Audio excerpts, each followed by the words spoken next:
PV അൻവറിനെതിരെയുള്ള ജനവിധി കൂടിയായി മാറും. PV അൻവർ എന്ന MLA-ക്കെതിരെയുള്ള ജനവിധിയാണ്. ഒരു ഇടതുപക്ഷ MLA മോശമായിരുന്നു പറയുന്നതിൽ UDF-ന് ഒരു മടിയുമില്ല. ഇടതുപക്ഷ MLA കഴിഞ്ഞ 9 വർഷമായി പരാജയമാണ്. TP അഷ്റഫ് അലി ഇതിപ്പോ തെരഞ്ഞെടുപ്പ് പ്രഖ്യാപിച്ചതിന്റെ 3ാമത്തെ ദിവസമാണ്. UDF-ന്റെ കൺവെൻഷൻ ഇന്ന് പ്രാഥമികമായി തുടങ്ങുന്നു. സ്ഥാനാർത്ഥിയായി, പക്ഷേ പൊട്ടലും ചീറ്റലും അവശേഷിക്കുകയാണ്. PV അൻവർ 2 ദിവസത്തെ അന്ത്യശാസനം നൽകിയിട്ടുണ്ട്. ഇന്ന് മുസ്ലിം ലീഗ് ഒരു അനുനയ ചർച്ചയൊക്കെ നടത്തി നോക്കിയിട്ടുണ്ട്. വല്ലതും നടക്കുന്ന കേസാണോ? നിലമ്പൂരിൽ നിന്ന് ഒരു 5 ഭൂരിപക്ഷത്തിൽ UDF വിജയിക്കുന്നതിന് വേണ്ടിയുള്ള എല്ലാ ഒരുക്കങ്ങളും നടത്തി വളരെ സുസജ്ജമായി UDF മുന്നോട്ട് പോയിക്കൊണ്ടിരിക്കുകയാണ്. ഞങ്ങളുടെ സ്ഥാനാർത്ഥി ഞങ്ങൾ പറഞ്ഞല്ലോ, തെരഞ്ഞെടുപ്പ് പ്രഖ്യാപിച്ചാൽ മണിക്കൂറുകൾക്കകം സ്ഥാനാർത്ഥിയെ പ്രഖ്യാപിക്കുമെന്നുള്ള ആ ഒരു പാറ്റേൺ പിന്തുടർന്നുകൊണ്ട് സ്ഥാനാർത്ഥി വന്നു. ഇന്നിതാ കേരളത്തിന്റെ പ്രതിപക്ഷ നേതാവ്, ഉപനേതാവ്, KPC പ്രസിഡന്റ്, മുസ്ലിം ലീഗിന്റെ സംസ്ഥാന ജനറൽ സെക്രട്ടറി തുടങ്ങി പ്രമുഖരായ ആളുകൾ പങ്കെടുക്കുന്ന UDF-ന്റെ നേതൃയോഗം കഴിഞ്ഞു.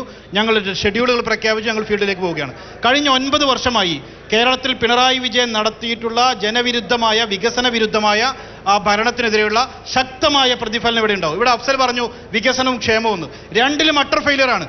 ദേശീയപാത ഇതാ കാസർഗോഡ് മുതൽ തുടങ്ങി തിരുവനന്തപുരം പൊട്ടിക്കൊണ്ടേയിരിക്കുകയാണ്. പശ എടുത്തുകൊണ്ട് മുഹമ്മദ് റിയാസ് പിറകെ ഓടിക്കൊണ്ടിരിക്കുകയാണ്. അതാണ് വികസനത്തിന്റെ ഒരു കാര്യം. മറ്റൊന്ന് ക്ഷേമപ്രവർത്തനം.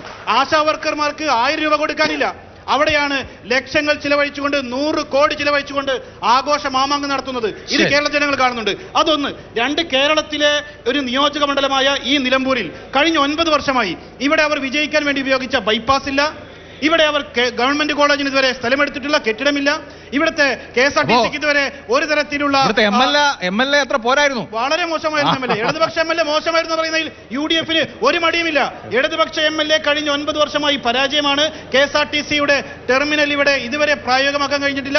അതുകൊണ്ട് ആര്യാടൻ മുഹമ്മദ് അവസാനിപ്പിച്ചിടത്തുനിന്ന് ഒന്നും സാധിക്കാത്തതുകൊണ്ടാണ്. PV അൻവറിനെതിരെയുള്ള ജനവിധി കൂടിയായി മാറും. PV അൻവർ എന്ന MLA-ക്കെതിരെയുള്ള ജനവിധി ഒരു സംശയമില്ല. അതേസമയം ഒരു കാര്യം കൂടി പറയാനുണ്ട്. PV അൻവർ ഉയർത്തിയ രാഷ്ട്രീയ വിഷയങ്ങളിലാണ് ഞങ്ങൾ PV അൻവറിനെ സപ്പോർട്ട് ചെയ്യുന്നത്.